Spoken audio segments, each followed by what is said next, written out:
बलमुआ 23 साल का सुनाओ थे बल्लम छोड़ दो हम गईले बनी बलमुआ 23 साल को क्या सुना देते अब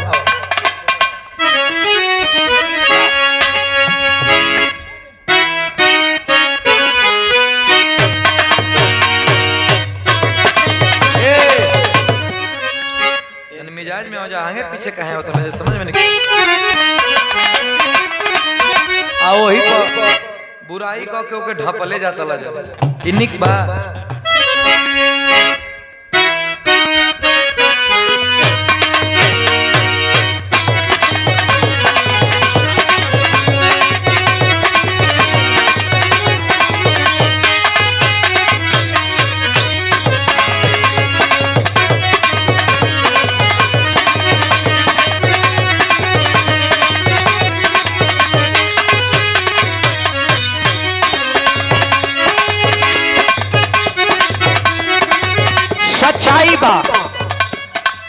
सच्चाई बा की गीत के जब हम गईली तब बिरहा से भोजपुरी के कलाकार भी जाने लगे और भोजपुरी का कलाकार में वो कलाकार जो ने कलाकार का जोड़ बा 25 लाख 22 लाख 23 लाख 2 घंटा का 2 घंटा के हमें को बिहार में कार्यक्रम करेंगे हालांकि हमारा कार्यक्रम ना रहे जिला का कार्यक्रम रहे भैया के फोन करनी कि भैया केतना कल बाबू 25 लाख देव तो कुछ हमारे का पड़ता धली हम कहनी क घंटा रहब कल 1.5-2 घंटा हम कहनी आई हम आई 25 लाख का आदमी खुशी से मान भी गइलो एडवांस कितना 15 लाख के एडवांस दे के आओ या से चले से पहले पूरा पैसा दे दो माने चले मंच पर नहीं घरे चले से पहले पूरा पैसा दे दो तब हम आई तो हम जननी के इंसान का रूप रंग जाति का कदर नहीं थे कला का कदर बा लोकप्रियता वही के कहल जाला ई गीत के गनी तो भोजपुरी में धीरे धीरे लोग सम्मान करे लागल हर लोग भोजपुरी का बुलावे लागल ई गीत पहला बेर हम गइले रही भोजपुरी में जवन अच्छा लोगन के लगल हम बानी सतार बलमुआ 23 साल के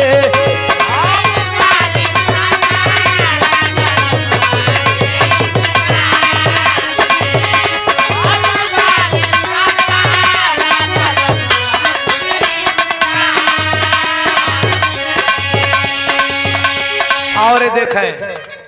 हमारे बुतरू भैया जो कि नाम बा सुनो लोग तो कहबा कि बुतरू में हाँ ये बुतरू भैया का बड़ी अनुभव कोरस करतनी लेकिन ये कोरस कैले बनी बिरहा में जिनका पंडित का दर्जा देवल गए स्वर्गीय पंडित परशुराम गुरुजी में रहुआ कोरस कैनी फिर उनका बाद गुरुजी तो स्वर्गीय हो गए लेकिन उनका बाद उनकर सुपुत्र हमारे बड़का भैया अखिलेश यादव भैया में रुआ कोरस कैनी अभी कोरस कर रहा बनी कलाकारन का बड़ा लंबा लिस्ट बा बड़ा सम्मान करलन बड़ा मिलनसार आदमी हवन हमारे बड़का भैया सम्मान केलन दिल से धन्यवाद एक बार ताली रुआ बजा दे हमारे बुतरू भैया बड़ा सम्मान भैया के कोट को प्रणाम दिल से धन्यवाद कैसे मास्टर हम बानी सतार बलमुआ 23 साल के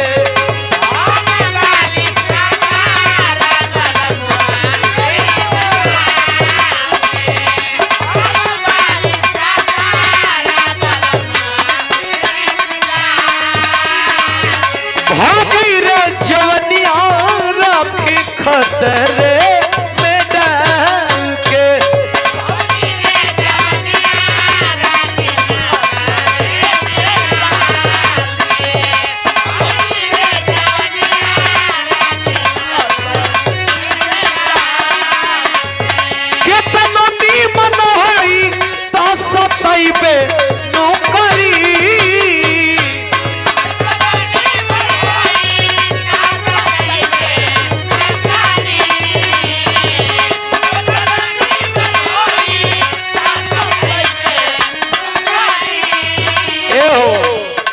गीतिया यही तरह वायरल नहीं खे भई